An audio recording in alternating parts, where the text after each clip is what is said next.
just couldn't believe it happened in our family. I just couldn't believe that children are being exposed to this. I just couldn't believe drugs took my son. As I watched my own child in school, I started to realize that these kids are faced with a lot of very serious questions and a lot of difficult decisions. And I started to learn more about what Ginger's program is about.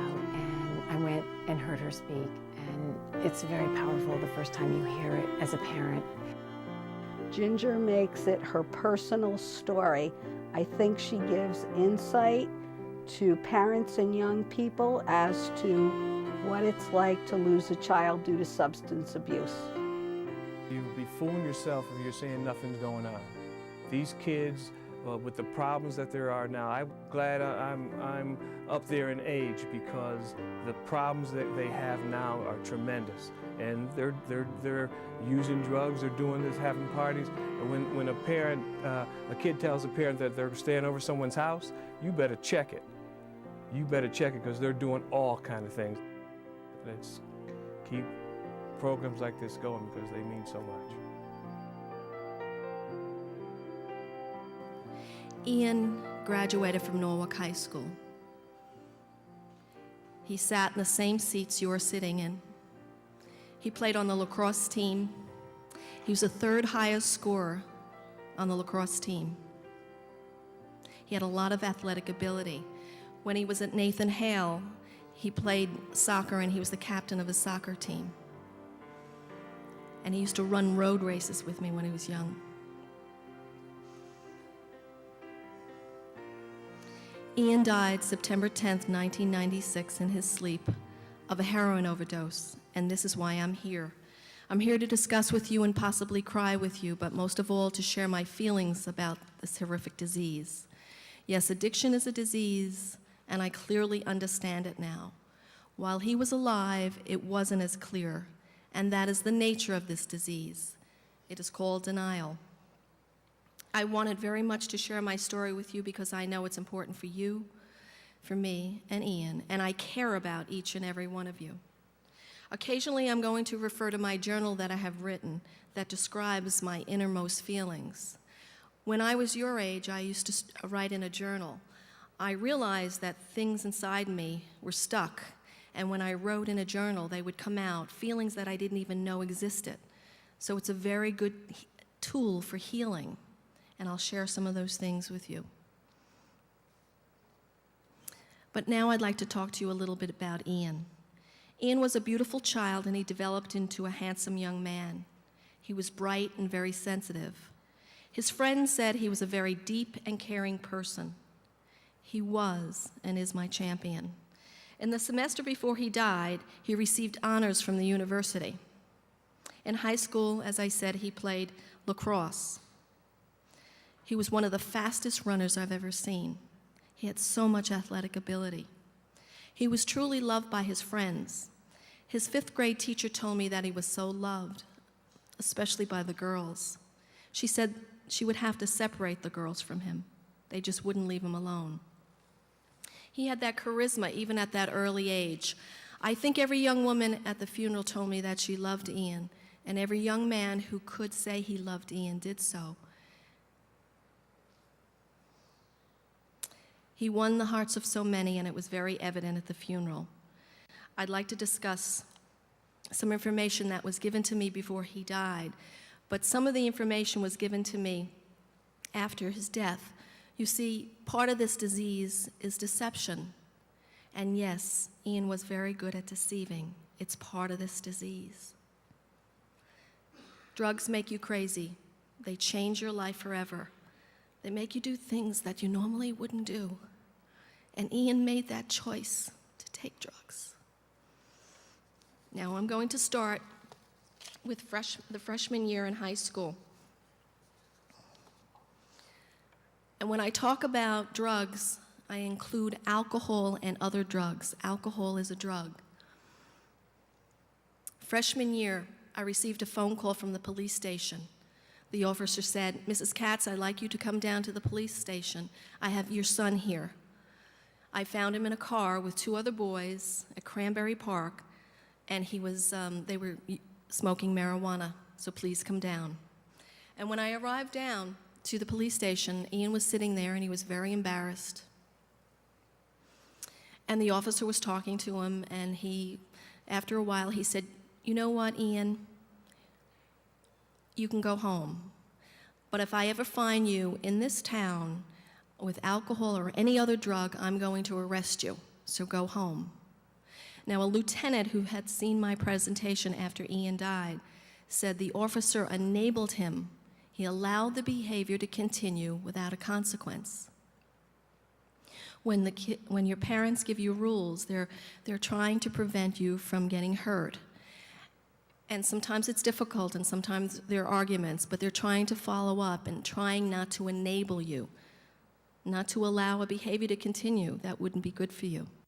It affects me, like her story, the way it's told and everything. It gets to me, and it makes me think twice about how I'm living my life right now. I think that when some people were sitting there, they didn't want to believe that that really happened and that it would happen to them or it could happen to them. And that when they were sitting there, they were probably they just didn't believe that it would happen. And because they didn't want to like admit to themselves that maybe they were doing something bad. Denial. Yes. Like what she said. It's denial. On the way home, I spoke to Ian, and I said, "What's going on, Ian?" And he said, "Mom, I don't even like marijuana. It was the driver." And I believed him.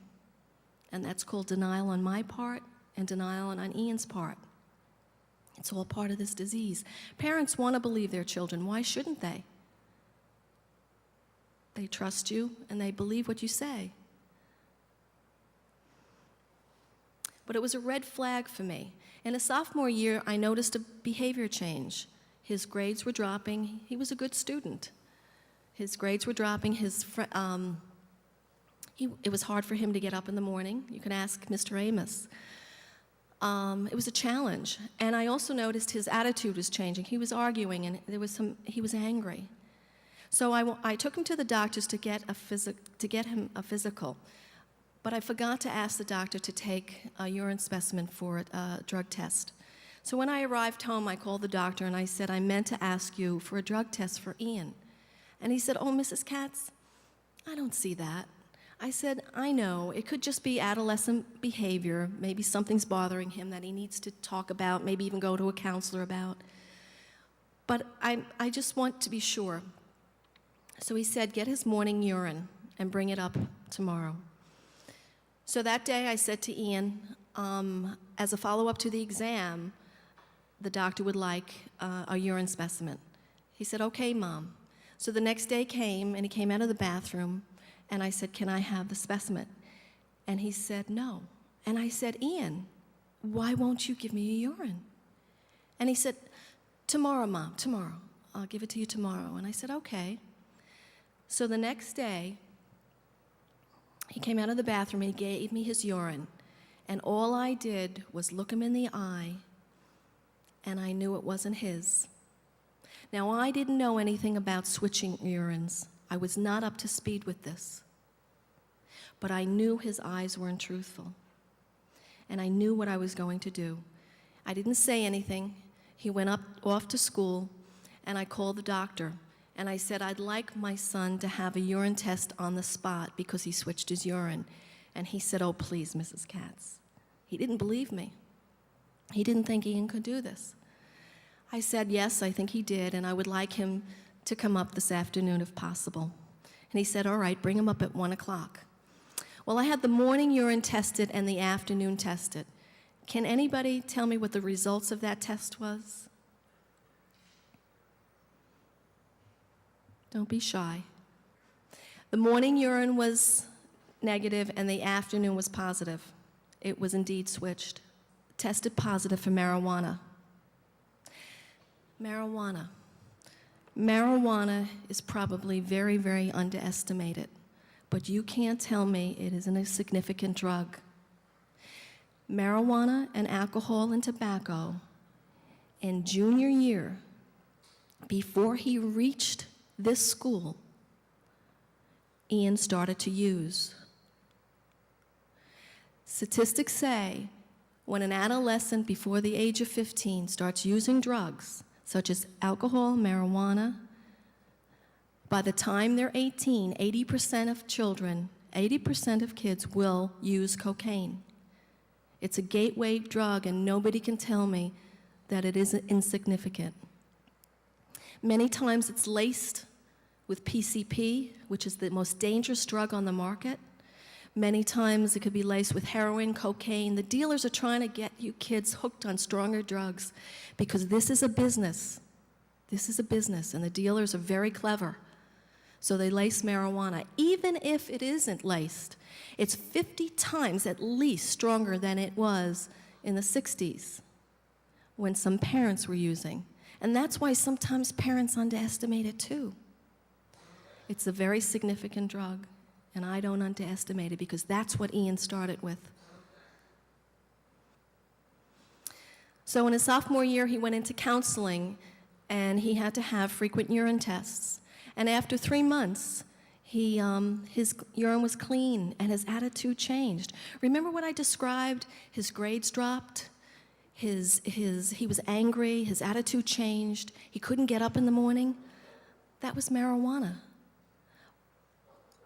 So we went into counseling and things seemed to be better. He was always polite and always honest with me. Yeah, if I caught him doing something, okay, Mr. Amos, you're right. I deserve to be punished, but he would take it gallantly. That's why I really had a special place for Ian. But I knew he was troubled, but I didn't know the depth of the addiction at that time. Sophomore year, 3 friends tried snorting heroin. One got sick, one got scared, and Ian liked it. The person who infiltrated the dorm with this drug was a student. He was admitted into the school. He was a heroin addict. His father died 2 months before Ian died. And this was in October of his sophomore year. October, November, December, January, February. By February 29th, he called his dad, and he said, "Dad, come and help me. I've been snorting heroin, and I can't stop. First it was once on a weekend, then it was once, twice, 3, 4, 5 times a day, Dad, and I can't stop. And when I stop, it's like having the flu, 20 times the strength of the flu. And I shake, and my body sweats, and I'm nervous, it's so painful, Dad, come and help me." And his dad did the best he could with the knowledge he had and went up to school and put Ian in a rehab. This is why I say to parents, find out everything that your kids are being exposed to. Even if their kids are not doing drugs, they have to find out everything they're being exposed to. Ian checked himself out after 3 days because he was given a drug called clonidine, which alleviates the withdrawal symptoms of heroin. And after 3 days, he was feeling better, and he went back into school. Several weeks later, his father called me and told me. And I remember hanging up the phone and my husband walking into my office, and I was as pale as a ghost. And I said to him, "My son's gonna die. He's been snorting heroin, and we have to go up to school." Looked him in the eye, and I said, "Ian, how long have you been doing this?" And the pain in his eyes, and our eyes met, and he said, "Mom, it's not your fault. It's not Dad's fault. It's not Larry's fault. I take responsibility. I messed up." He messed up. He messed up with his mind, his spirit, his intellect. When he realized it that summer, the pain for him was excruciating. When the denial broke down and when he realized he had the problem and it started working on his recovery. "Mom, I messed up. Mom, I'm unlucky." "Unlucky," I said. Kids, when you use drugs, your parents cannot save you. Some of you kids will never do drugs, including alcohol, but some of you will, and some of you will get addicted. And then if you came home addicted, the only person that can save you is you yourself. We were going to Al-Anon, my husband and I, trying to understand the disease. He was doing his program. That's the summer my son came back to me. I'd run down to the beach, and he'd be working there. And I'd sit on the bench, and he'd say, "Mom, let's play tennis when I get home." I go home, and I couldn't wait. My son came back to me. He was doing great. We had a great summer.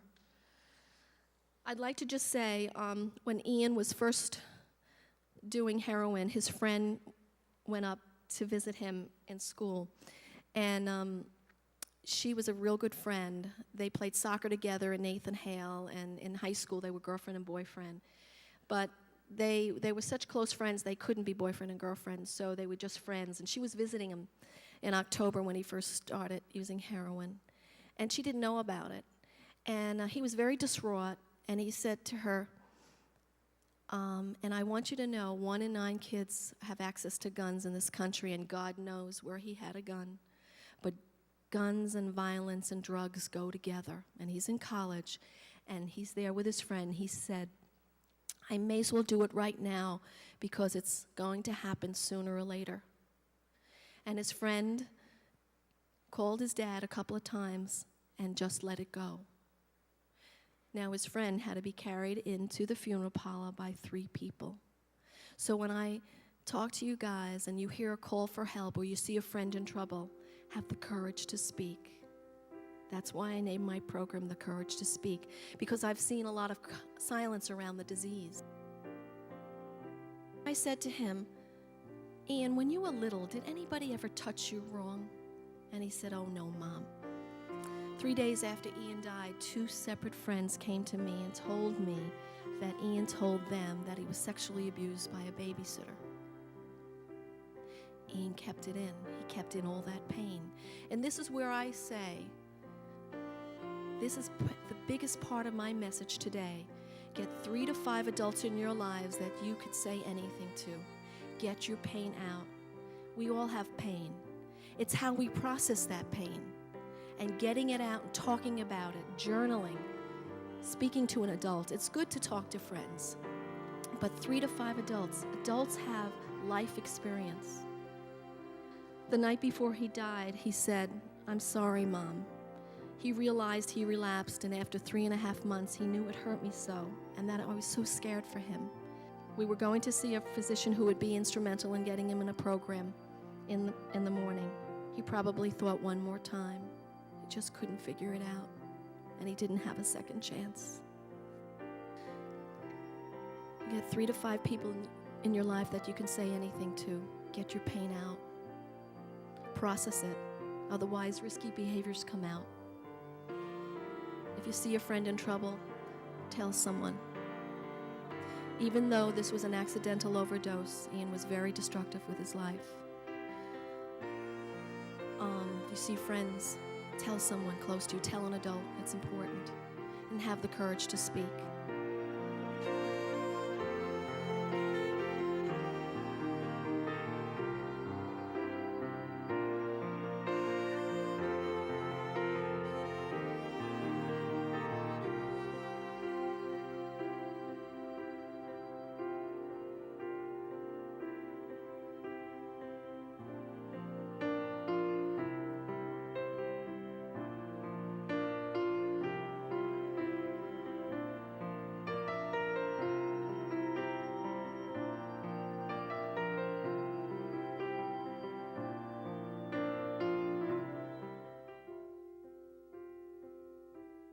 Through school, you hear a lot about drugs are bad, don't do drugs will hurt you, but she actually witnessed her son, who, and a mother's love for her son is overpowering over everything, so she really knew what she was talking about, and it was hard. I think what affected me the most was how bad it got for him, because he kept on going to rehab and trying to get off of drugs, but he just kept on going back, and then I realized how bad they can really be, and that I should never ever get involved with those kinds of drugs like heroin and marijuana and stuff like that, because when I realized that he died at 21, I realized I don't want to waste my life with drugs. What struck me the most was that you really needed someone who you can talk to and you could pour out your feelings. And you shouldn't keep everything inside of yourself, because if you do that, it's just going to lead to more destruction and miserable, and like stuff that can make you miserable in life. Ginger Cat's presentation, it really persuaded me not to do drugs because I never wanted to be in the position that her son was in. I think what affected me the most was when she was telling about all the signs that she was seeing and what they were, and I was thinking, like, what if I'm not picking up on the same signs? And it's almost like you want to go back and look at all your friends just to make sure that they're not doing drugs from what she says. It puts everything in perspective, and now I know that I don't want to risk going what he went through.